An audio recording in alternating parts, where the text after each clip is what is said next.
Bueno, en esta segunda mesa vamos a trabajar de las 12:30 a las 14. Van a tomar la palabra Frédéric de Rivoire, Edgardo Feinsilver, Marta Nardi y Daniel Paola. En primer lugar, le voy a dar la bienvenida a Frédéric. Hola, Frédéric, para vos, buenas tardes. Muchas gracias por haber aceptado nuestra invitación. Muchas gracias. Frédéric es psicoanalista, psicólogo clínico y doctor en psicología, miembro de Espace Analytique, ejerce su práctica en París y es autor de numerosas publicaciones y libros. Bueno, Frédéric, adelante, te escuchamos. Sí, muchas gracias. Je vais parler en français. Sí, les comunico. Mira, me das oportunidad de decirles algo a todos los asistentes. En la parte de abajo de sus ordenadores, de sus compus, van a ver un logo al lado de preguntas y respuestas que es como un mundito. Entonces, si ustedes cliquean en ese mundito, les va a aparecer la opción en español o en francés. Entonces, según el audio que ustedes quieran en español o en francés, van a tener, ahora Frédéric va a hablar en francés, por lo tanto van a tener la traducción simultánea en español. Bueno, Oui. ahora sí, Frédéric. Gracias. Mais je n'entends pas la traduction en français dans le colloque là. Elle y est en ce moment. Oui, j'ai fait français. Je n'entends pas. A ver. Perdón, ahora, había un problema. Ahí está, disculpen, está la traducción en francés, sí. Okay. Bueno, comienzo. Quisiera, ante todo, agradecer al equipo de la excelente revista Lapsus Calami, que me invitó a participar en este coloquio que realmente encuentro interesante. Quisiera en particular agradecer por su amistad y su confianza a Alejandra, que me invitó a participar. Quisiera hablarles de el odio en un autor, en Winnicott.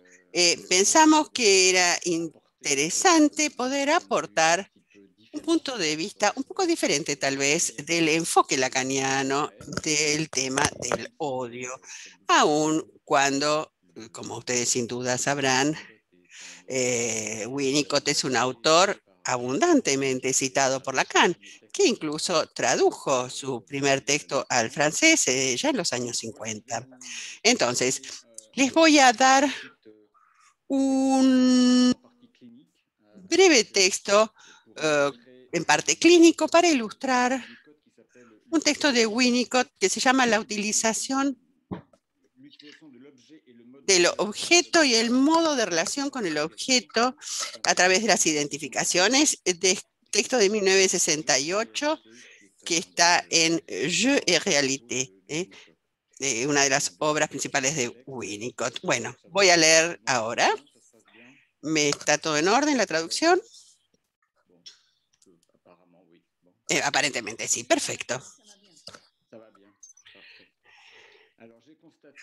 Constaté en mi práctica que una demanda de terapia o de análisis podía desvelar una falla en la constitución del narcisismo primario, como una dificultad recurrente para anudar una relación afectiva sólida, o bien hacer fracasar de modo sistemático una inserción profesional. Y esta demanda podía tomar la figura de una ira reprimida, una ira profunda y violenta, que podría ser la consecuencia de un defecto narcisista precoz. Y esto impediría o arruinaría todo intento de crear un vínculo, por supuesto, el vínculo transferencial ante todo. Así pude hacerme una idea de algunas terapias que se habían interrumpido brutalmente cuando apenas se estaba instalando la transferencia. Tenía la sensación de haber chocado ante la imposibilidad para la persona que venía a verme de acordar su confianza a otro sujeto como peligroso y contra quien había que rebelarse con ira ante todo. Yo también observé que todas las interpretaciones que subrayaban por mi parte la fuerza de esta ira en los fracasos afectivos de estos pacientes a menudo restaban sin efecto, incluso lejano, indirecto. Y tengo que reconocer hoy que estas interpretaciones eran errores. No había ira en el fondo contra un otro peligroso contra el cual luchar en esas interrupciones de cura, sino que de hecho se trataba de una agresividad destructiva destinada a construir el objeto y no de una cólera, de una ira. Al leer este artículo de Winnicott que les acabo de mencionar, un artículo de 1968, comprendí esto, que puede haber un odio, se puede odiar sin ira. Esto es lo que dice Winnicott. No hay ira en la destrucción del objeto al cual me estoy refiriendo, por más que se pueda decir que hay alegría cuando el objeto sobrevive. A partir de ese momento, o suscitado por esta fase, el objeto en el fantasma siempre está siendo destruido. Esta es una frase importante en Winnicott. El objeto en el fantasma siempre está destruyéndose. Esta calidad de estar siempre destruyendo hace experimentar la realidad del objeto que sobrevive como tal. Refuerza la calidad del sentimiento y contribuye al establecimiento de la constancia del objeto. Entonces, el objeto puede ser utilizado. Acá cierran las comillas, esta era una cita de Winnicott. Esta frase me ilustró porque así entendí que se puede odiar sin ira, porque en ese caso el odio que destruye el objeto en el fantasma no está dirigido contra un objeto. Lo que busca fundamentalmente crear es una realidad externa que sea constante y sólida a través del hecho de que sobrevive, como dice Winnicott, al odio. Entonces aquí quisiera mostrar cómo es necesario efectivamente postular en acción en la constitución del narcisismo primario un odio fundamental, útil para la constitución de la realidad externa y en consecuencia para el establecimiento de una relación sólida entre el yo y el exterior. Quisiera subrayar aquí la sorpresa que experimenté cuando leí en un autor supuestamente refractario a la teoría freudiana de la pulsión de muerte, una teoría tan cercana en realidad a la concepción de una compulsión de repetición. Me parece en efecto que es totalmente posible tomar esta frase, el objeto siempre se está destruyendo, como una ilustración del efecto de la repetición, tal como lo aclara Freud en su texto de 1920. El acto de destrucción repetido crea el objeto en la teoría freudiana, es decir, primero como acción de expulsar, de poner afuera un objeto que efectivamente sobrevive porque reaparece.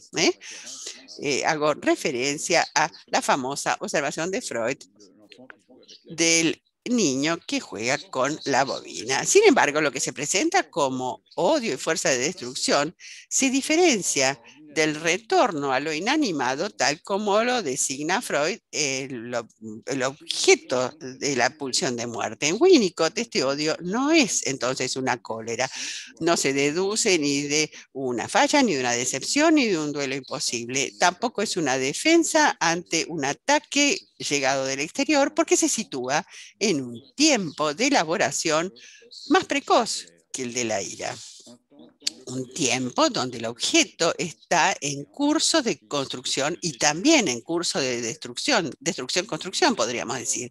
Y todavía no es lo suficientemente constante ni confiable porque la creación de la realidad externa no está acabada todavía. ¿Y de qué naturaleza es verdaderamente esta fuerza destructiva que actúa en el corazón de la creación del narcisismo primario? ¿Y cómo fabrica el prototipo del objeto externo?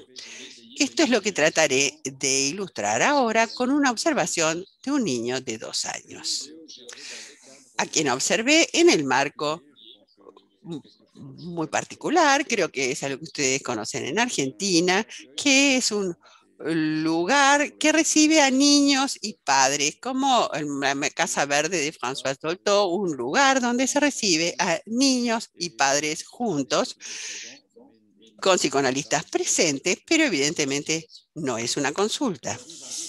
Entonces llegan juntos a lo que nosotros llamamos el club. Una nenita y un nenito de la misma edad, de 2 años, siempre vienen juntos, acompañados con la misma señora que los cuida, y mientras que la nena se va a su rincón y hace como una pequeña tragedia porque no tiene ganas de estar ahí, el nene circula entre otros chicos con una linda sonrisa, un poco fija, y mordisqueando un pedacito de pan o de galletita que le dio la persona que lo cuida, pero no parece estar muy presente. Y no parece que quiera, porque no habla, no responde ni a las llamadas, ni cuando es solicitado, y siempre tiene esa sonrisa fija en su cara. Durante varios meses ocurre siempre lo mismo, circula mordisqueando su pedacito de pan y no sabemos muy bien cómo dirigirnos a él. Y de pronto, un día hay un juego un poco brutal, más brutal que lo habitual. Hay una especie de altercado. Se pregunta si la palabra que usó es difícil de traducir. Entonces, es un altercado desencadenado por la necesidad de tomar posesión del único cochecito de muñecas que teníamos en esas instalaciones, porque, bueno, evidentemente había un único cochecito de muñecas y todos los chicos la quieren. Entonces, en esta disputa, se empujan por todos los rincones de la habitación y de pronto él se choca brutalmente con todos y se abre camino hasta el cochecito que atrapa con orgullo. Desde esta victoria aparece el lenguaje en este niño y trata de comunicarse con el lenguaje y dice palabras como pan primero, que no es muy sorprendente, y papá. Pero no dice frases todavía, y luego acepta repetir las palabras que se le ofrecen y que utiliza fuera de contexto. Es muy perturbador. Se planta delante de un adulto y dice papá, y lo mira a uno con verdadera convicción como si uno fuera su padre, y luego se planta ante el adulto de al lado, que es una mujer, y con la misma convicción le dice papá. Y no se sabe muy bien si logra hacer corresponder el término con la realidad. También puede decir pan, o auto o muñeca. Y luego aparece otra palabra que me pareció justamente la ocasión de ofrecerles este ejemplo para ilustrar este texto de Winnicott. Aparece la palabra roto. Roto. O sea, un participio pasado, romper en participio pasado, o en infinitivo si quieren romper. Es como un trozo de frase que aparece, porque ahora la palabra roto aparece de modo contextual, es decir, cada vez que se cae un juguete al piso, que un auto choca contra un obstáculo o que un niño se cae, grita roto. Su interés es expresado por los accidentes de todo tipo, y es como una pregunta que dirige a quien quiera que lo escucha. Hubo un accidente, se produjo un accidente, algo se rompió. No es tal vez el hablar, que para él es un accidente. Hablar marcaría el reconocimiento de una ruptura en su existencia, una ruptura inscripta profundamente. En todo caso, esta ruptura, a partir de entonces inscripta por él en el lenguaje y en las palabras que nos dirige, se convierte en su signo de reconocimiento, su identidad. Lo roto se convierte ahora en una historia que se está construyendo, su historia. Por un efecto de sentido, la victoria que logró al agarrar ese cochecito se convierte en interpretable. No es para romper el cochecito de muñeca que luchó, sino para impedir la desgracia, la ruptura, la destrucción del cochecito. Esa es su lucha para existir como sujeto, su primer triunfo sobre la repetición mortífera del mundo en el que él vive. La simple palabra. A ver, un minutito, Frederic, por favor. Tenés 2 minutos más, ¿sí? En 2 minutos se nos termina el tiempo. Ah, d'accord. Ok. Bueno, Je vais... voy a avanzar entonces un poco. Entonces, en esta observación clínica, por cierto, veo a un niño que está luchando para que el objeto no sea destruido. Y la toma de posesión del cochecito, que sería en ese caso el primer momento de una llegada al lenguaje propicio a la excepción de una subjetividad en la espera. Pero es esencial para comprender la dinámica de esta toma de lo simbólico sobre lo real, subrayar que se manifiesta por un acto violento. Si el actuar precede la aparición del adjetivo roto, es muy probable que tanto uno como otro, gesto y palabra, sean vinculados para la misma experiencia traumática de la violencia, de modo que la victoria por la posesión del cochecito demuestre su capacidad de actuar a sí mismo por la violencia más que vivirla apasionadamente. Y es claramente en cuanto en la cuenta del odio destructivo donde se puede poner esto convirtiéndose en su contrario. El niño confrontado ante una situación angustiante de pérdida o desaparición actúa él mismo la violencia de la situación, repitiéndola, introyectándola por su acción, introyectando entonces la violencia que él vive se hace activa. Con la palabra roto, el niño reconoce y designa como la realidad externa lo que se construye para él precisamente como estando roto, siendo roto siempre. Cuando el niño lanza su palabra, se transfiere en eso. Cuando el niño se hace sujeto en el lenguaje, pide al otro que lo autentifique en su existencia y lo reconozca como ser humano. Para acompañarlo en su encarnación en el lenguaje, Winnicott nos recuerda que el deber de todo analista, ante todo, es aceptar permanecer vivo ante esta realidad destructiva, dar testimonio en su clínica por su palabra y por sus escritos de que el odio primordial al cual estamos confrontados en algunos casos, como en el que los pacientes quieren destruirnos, no es una marca de odio contra nosotros, sino un intento de existir.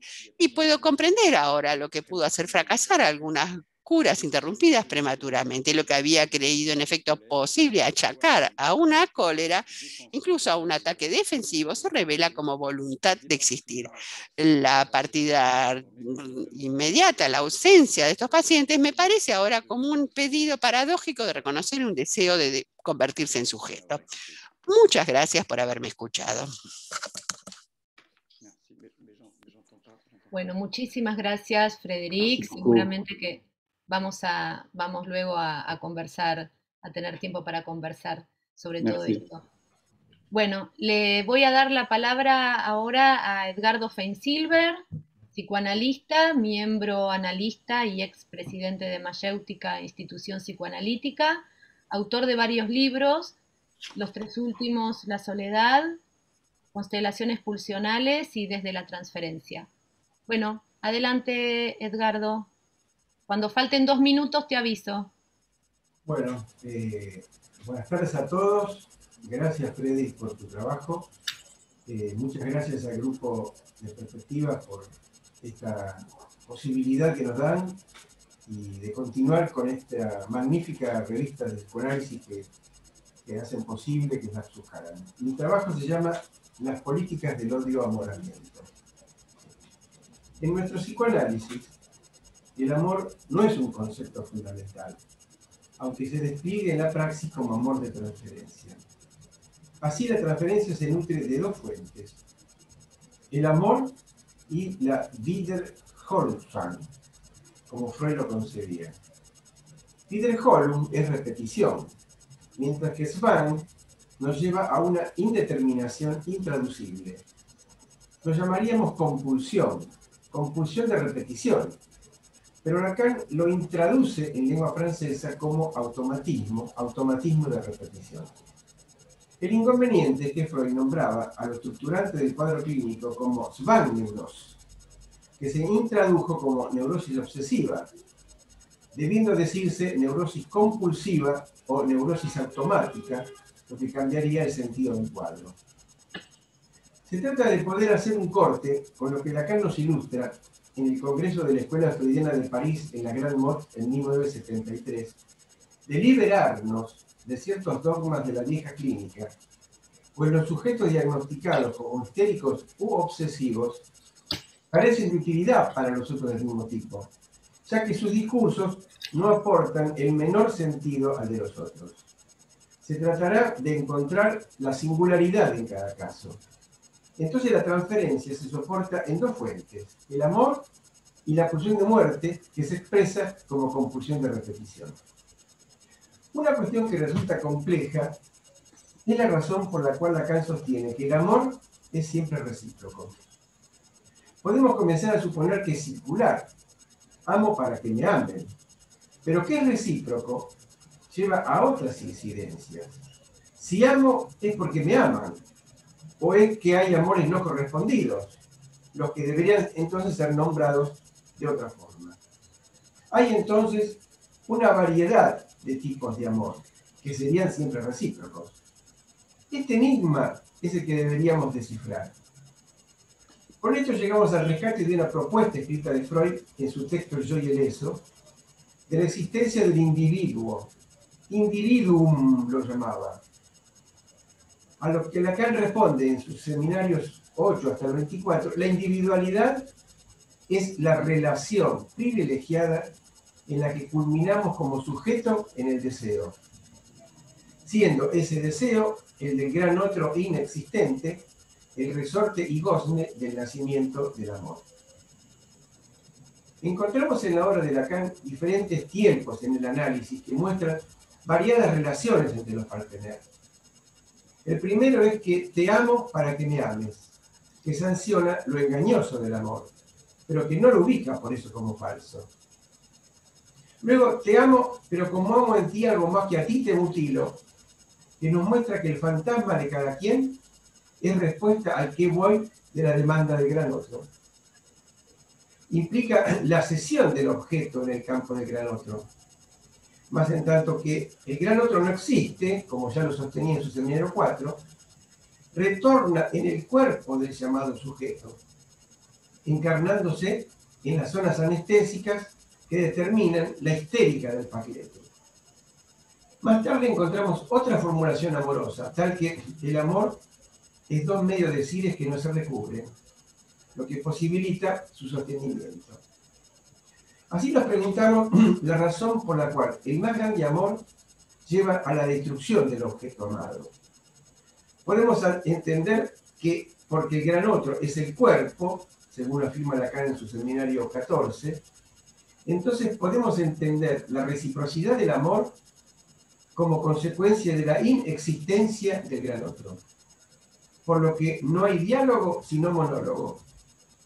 Es que del lazo del deseo con su objeto, que resulta por lo tanto inadecuado, vemos surgir lo que llamamos amor. Como corolario, la formulación generalizadora de Lacan es que el amor es dar lo que no se tiene al que no lo es. No es el falo ni es el gran otro, pues el ser de semejante en el deseo no es un sujeto. Pero también que lo que le falta a uno no es lo que está oculto en el otro, posible demostración. Otra dimensión hace a los tipos del amor, que Lacan reconoce como cortés, divino o masoquista. El amor cortés es reconocido como aquello que caracteriza a todo amor, que parte de una reciprocidad de actitudes ante el otro. El amor divino, con su ágape que lo caracteriza, hace que Dios ame a sus creaciones tanto por su bien como por su mal, lo que religiosamente los ubica como pecadores con la función del ágape redentor. Y por último, el masoquismo como amor por el cuerpo y desde el cuerpo, lo que patematizado por las experiencias hacen a lo real, a lo simbólico y al imaginario del cuerpo. Encontramos una definición de Lacan en su seminario sobre la transferencia. El psicoanálisis es la ciencia que estudia las eróticas del cuerpo, magna presentación de nuestra disciplina conjetural. Y su conclusión, la que el amor resuelve en lo excéntrico del deseo, en tanto está por fuera de lo aparente, determinado por una imagen que conforma la condición fetichística del objeto, para lo cual su ocasión es lo inoportuno. Si el amor es reconocido como una de las pasiones junto al odio y a la ignorancia que como tales no reconocen límites, podemos aceptar que no hay un único amor, lo que desde la mitología griega se explica en tanto que su diosa, Afrodita, se divide en la Urania, que no tiene madre, y en la Pandemia, la Venus popular menospreciada, nacida de la unión del hombre y la mujer, tan en boga en nuestros días.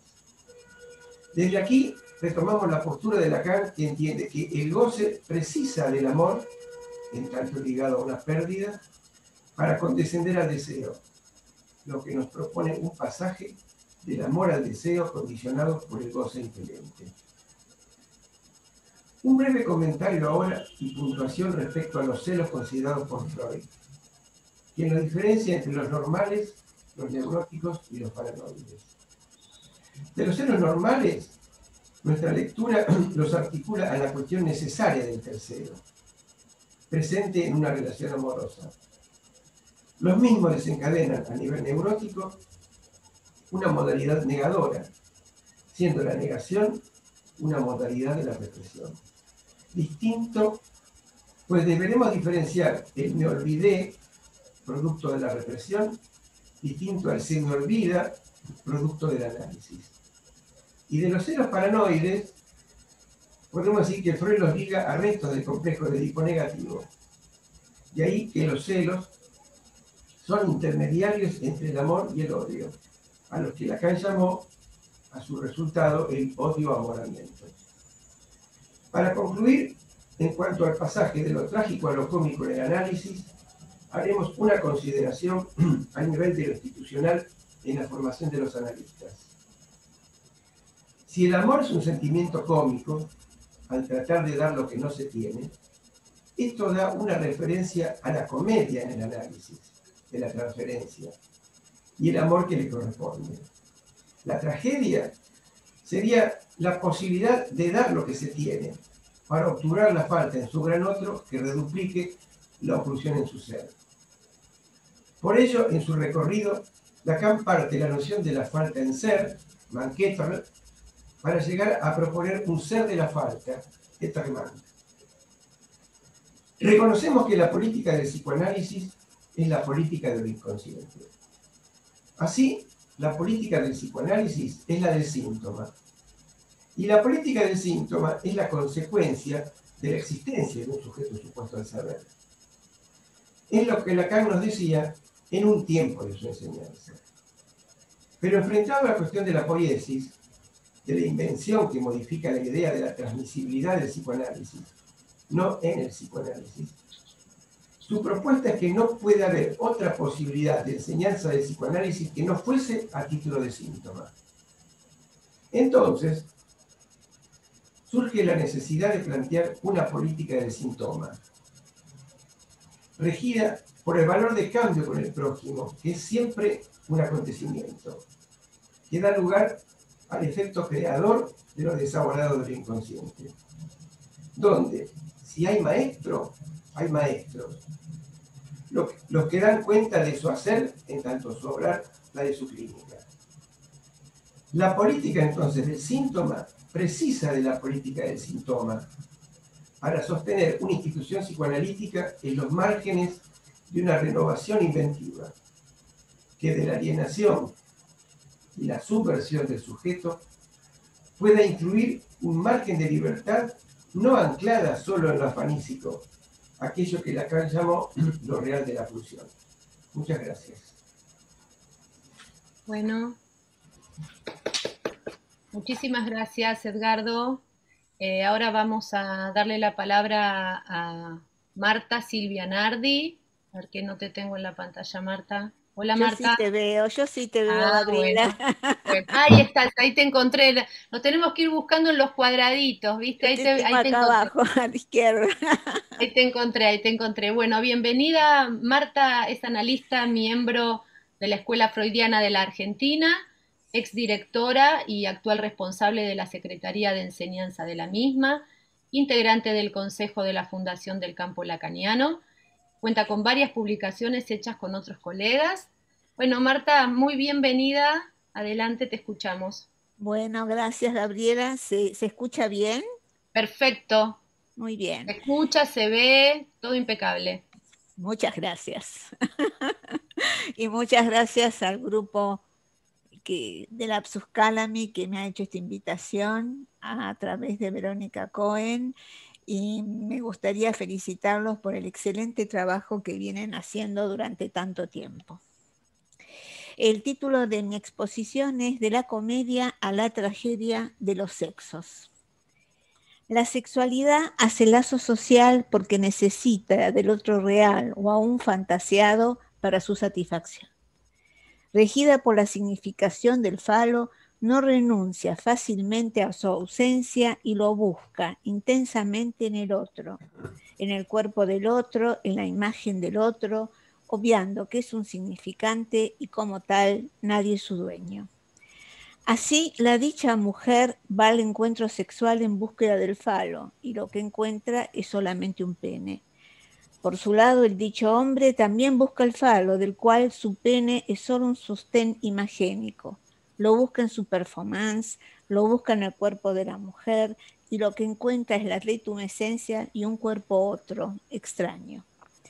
Por consiguiente, en todo encuentro sexual, por más satisfactorio que resulte, hay una falla en el goce fálico.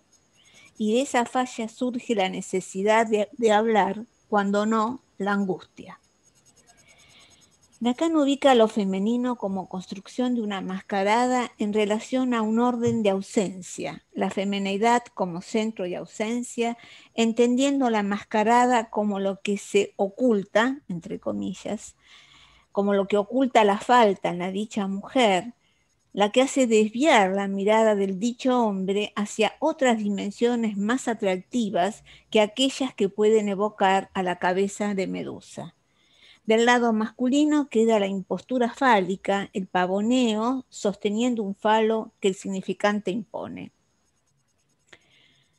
Hay mujeres que solo aman la sombra de los hombres y los hijos que les dan. La frase de Pascal Quignard. Y hay hombres que solo toman a la mujer como reaseguro narcisista. Así, las relaciones entre los sexos parecen pasos de comedia. Malos entendidos, sobreentendidos, equívocos, a veces graciosos, otros no tanto, mientras maneras como cada hablante se las arregla con la angustia que el encuentro con el otro sexo en algún momento va a provocar. Formas de tramitar el goce que en el caso de la comedia, en su libreto repetido, va produciendo la pérdida de goce. Un plus gozar, una diferencia en el goce, resto que anima a la próxima escena. El amor hace el resto del trabajo para que las relaciones entre los hablantes sean posibles. El encuentro con el otro siempre me va a dejar un dejo de insatisfacción y dijimos a veces de angustia. Él o ella no es lo que yo quiero, no puedo abrazar al otro en su totalidad, no sé sobre su goce. O sea, el clavo no entra en el agujero y entonces la angustia se traduce como cólera. En la línea con la frustración, si no es posible el enlace con la privación y la castración, la cólera se mantiene intacta en discusión tras discusión, otra forma de la relación con el otro. Si bien hay violencia verbal en estos casos y siempre, según mi experiencia, no se llega a la violencia física.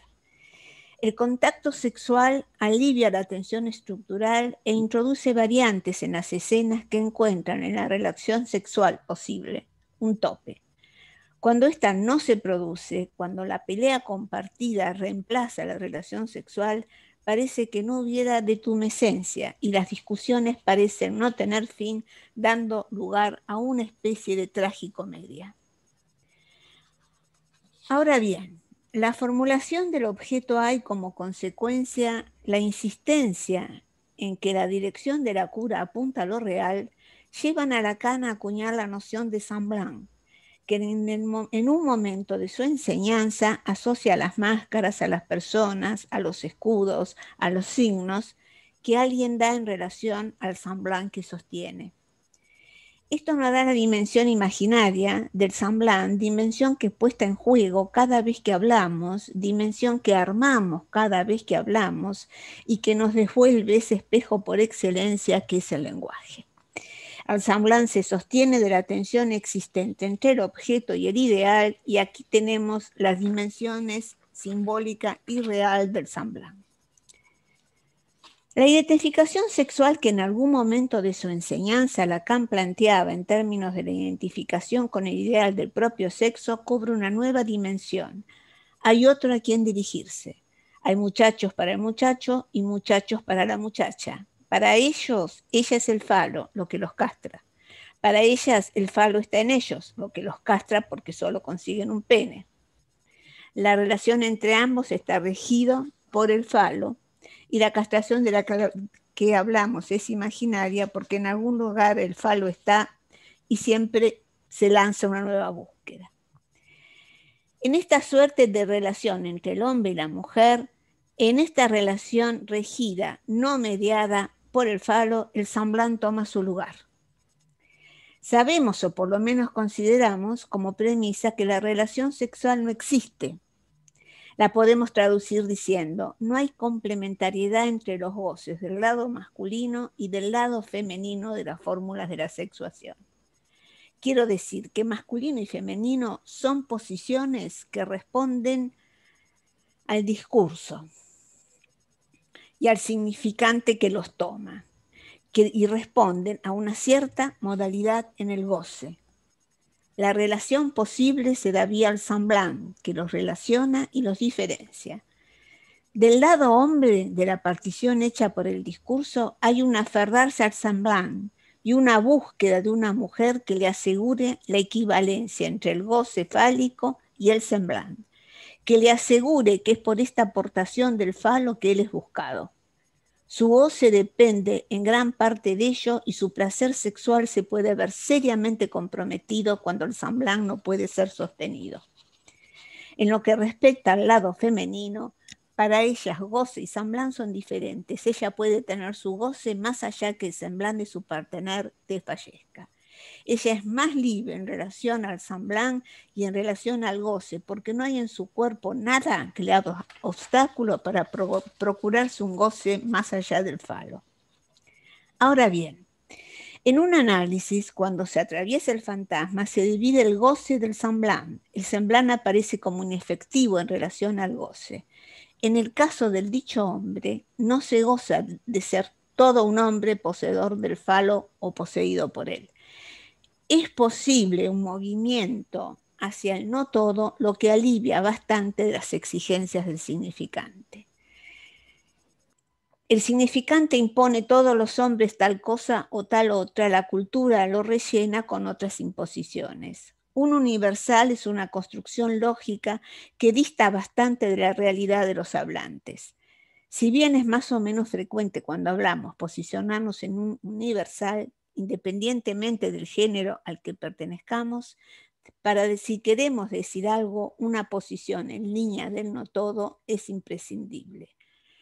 Pero ¿qué pasa cuando en la relación con el otro se impone a este dicho hombre el significante de la impotencia? Tome esta impotencia la forma que tome. Cuando se pone en juego que puede no tener el falo, por ejemplo, que otro la va a hacer gozar más que él, a la dicha ella.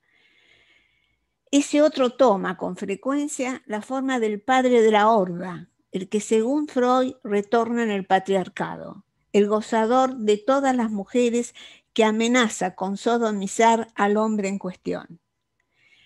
Pegan a un niño, se realiza en esta relación supuestamente amorosa con una mujer. Pegan a un niño o violan a un niño, habría que ver. Los celos entran en escena, primero como el otro hombre y por contaminación con cualquier situación en la cual ella disfrute de algo que no le incluya. disfrute de algo que le sea inexplicable, alguna situación que indique que el goce de ella le resulte incontrolable. La escena se vuelve insoportable y al no haber apoyo alguno para la función de la falta, al no haber ese trabajo posible con la palabra, trabajo posible cuando hay falla en el goce, y aquí el goce, en la tragedia, se presenta como absoluto. La angustia tiene casi como única salida el pasaje al acto, que puede tener lugar bajo la forma de los golpes. De la comedia pasamos a la tragedia. Lo considero en estos términos, aunque en mi experiencia, por lo menos los pacientes que atendí no mataron a nadie, porque el goce no se desgasta, no se produce el objeto como plus gozar, que como resto daría lugar a otras escenas. La angustia podría lugar al deseo motorizado por ese objeto a como resto, con variantes y reconciliaciones muchas veces amorosas. En la tragedia doméstica de los sexos, el goce del supuesto otro se vuelve insoportable. El fantasma pierde su carácter protector y la pulsión de muerte toma su lugar. ¿Qué lugar ocupa el cuerpo de la mujer en esta tragedia? La cosa es tanto lo real íntimo del sujeto como lo real con las que se tiene que ver, lo real con lo que nos encontramos en la relación con el prójimo. Es el lugar del máximo goce, del máximo mal y del máximo bien. Lo nombremos como lo nombremos, es un lugar del que hay que precaverse. Es el lugar de la madre, dice Lacan. ¿Podríamos poner la mujer en estos casos de violencia? La cosa, o mejor dicho, la ayos, es decir, la no cosa, despojada del ideal del fantasma, el lugar de ese goce inminente y amenazador, está vacío. Y ese vacío solo puede ser labrado por el significante. Al caer fantasma y semblán, y sin los instrumentos de lo simbólico para labrar ese vacío, el horror es insoportable y amenaza con el suicidio inminente. Son frecuentes las ideas de suicidio en estos pacientes. Tal vez, en algunos casos, matar a la que se considera su mujer, entre comillas, es un intento de evadir el suicidio, que sin embargo y con frecuencia acontece a continuación. Esto es una elucubración teórica porque no he tenido oportunidad de escuchar a un femicida. Marta, tenemos 2 minutitos más. Sí, gracias. Quiero decir que ninguno de estos pacientes mató a su mujer, aunque ganas no le faltaban.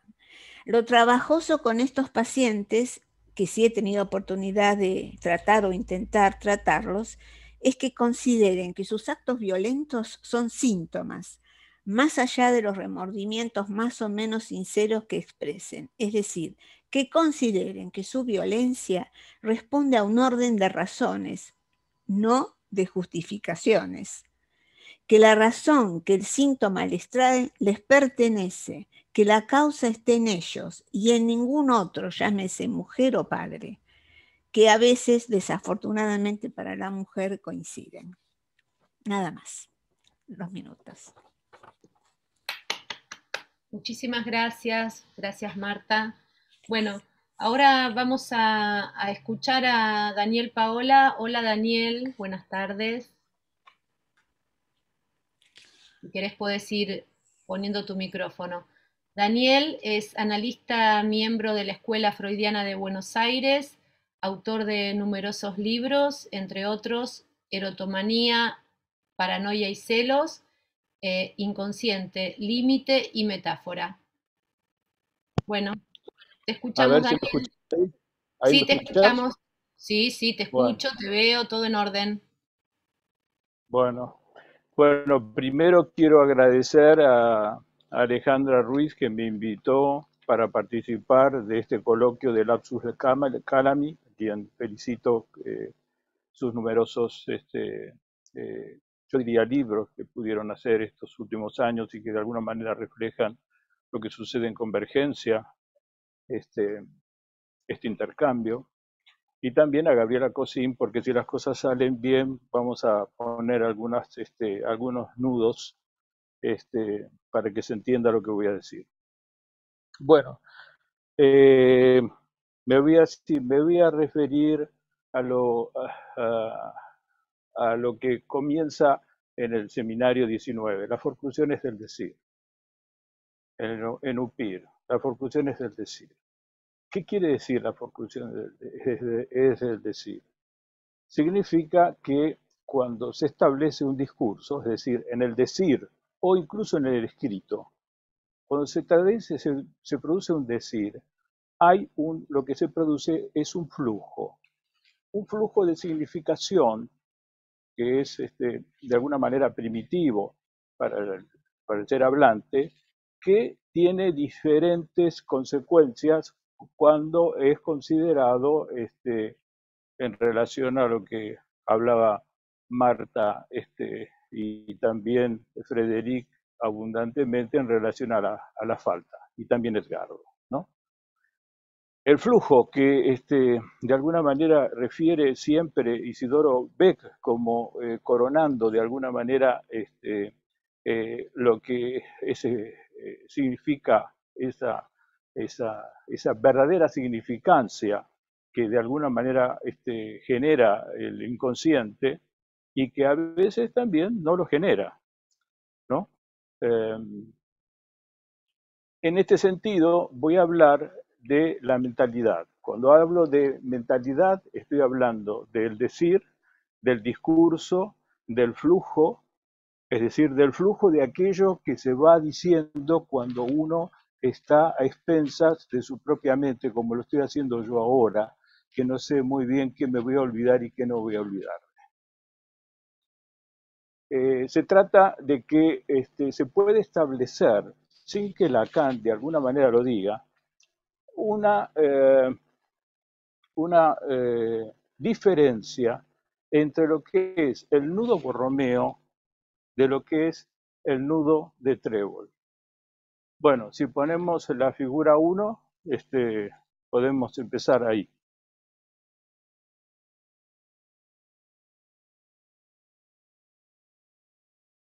Acá está, ahí está. Fíjense que esto, si yo no me equivoco, es de la tercera. Fíjense que los cruces del nudo Borromeo plantean dos veces que lo real pasa debajo de lo simbólico, de lo imaginario, dos veces lo real pasa por encima de lo simbólico, y también dos veces pasa lo imaginario por encima, por debajo de lo simbólico.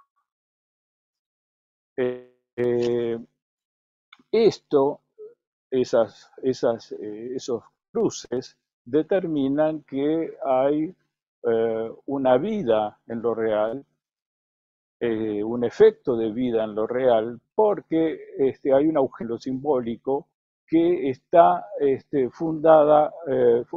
fundamenta la inhibición, pulsión, que de alguna manera constituye lo imaginario. Muy bien, ahora vamos a la figura 2. Si vamos a la figura 2, tenemos lo que podríamos decir, ojo, que no es que el nudo Borromeo pueda plantear un nudo de trébol, porque hay cruces que estuve tratando de decir que son absolutamente importantes con respecto a lo que voy a decir después en relación al odio, al amor y al odio-amoramiento. Vamos a la figura 3.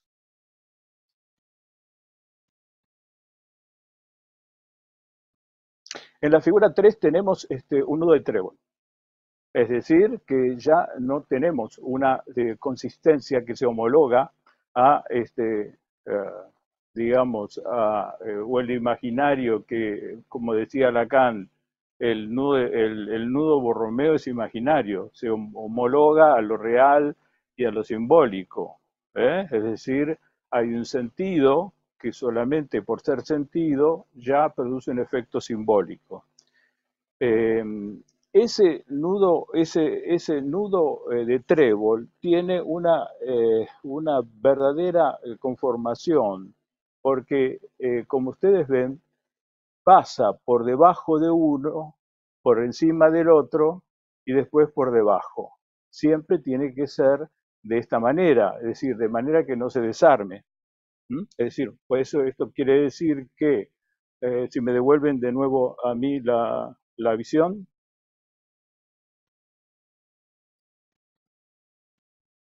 Eso lo que quiere decir es que muchas veces uno escuche un flujo que no puede ser atribuido de entrada a una paranoia, porque por ahí no aparecen ni alucinaciones ni una insistencia que ahora voy a decir cuál es. La diferencia que hay es el establecimiento del significante odio-amoramiento.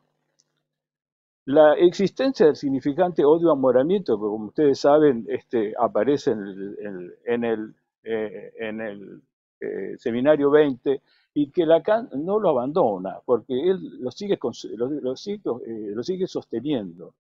Es la representación, representante representativo, es la representación del par ordenado.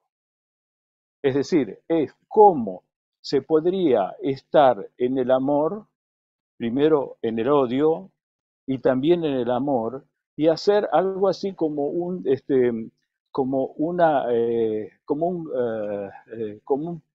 pasaje, ¿no?, de uno a otro, donde podemos decir que porque te amo es porque también te odio, y porque te odio también es porque te amo. De alguna manera es ese lugar que de alguna manera Edgardo estaba tratando de decir para mí. Lo que sucede en la mentalidad, que ojo, que cuando uno habla de mentalidad, habla de flujo. Si habla de flujo, habla de síntoma. Es decir, es como el sujeto está tomado por el falo, ¿no?, que es totalmente distinto en sesión cuando lo hacemos por vía virtual, o lo hacemos corporal. Me parece que es distinto la transmisión. Como les decía, el significante es odio-amoramiento. El odio-amoramiento está sosteniendo que hay un estallido del universo del discurso, es decir, que cada uno tiene, cada parletre tiene un campo de significancia particular que tiene una raíz imaginaria, No, eso no es llevar a la política, es llevar a la raíz imaginaria de cada uno. Si vamos a la raíz imaginaria, es que tenemos distintos odios-amoramientos, es decir, cada uno tiene uno distinto, y me parece que puede llegar a coincidir o no, posiblemente no coincide nunca, porque cada uno es distinto, ¿no? Pero si vamos a la figura 4,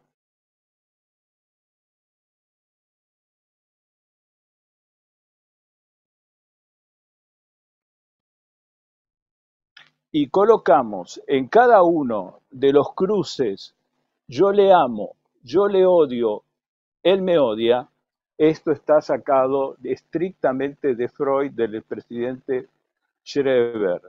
Lo que dice Schreber, según Freud, es que hay una variación, ¿no es cierto?, una circulación entre distintas frases. Es un semantema, ¿no es cierto?, que primero toma el yo le amo, también esto es lo que estoy diciendo yo, el otro cruce sería el yo le odio, y el otro, él me odia. Por eso podría llegar a ser que un sujeto con su flujo, con su síntoma, pase absolutamente desapercibido cuando nos está hablando, pero en última instancia sea un paranoico, ¿sí? Porque si es un paranoico y se establece como es el nudo de trébol, una sola cuerda que es real, simbólica, real imaginaria, y se produce una falla, es decir, un error de nudo, se va a producir lo que es la figura 5 y 6 que vienen ahora a mostrar. Fíjense que acá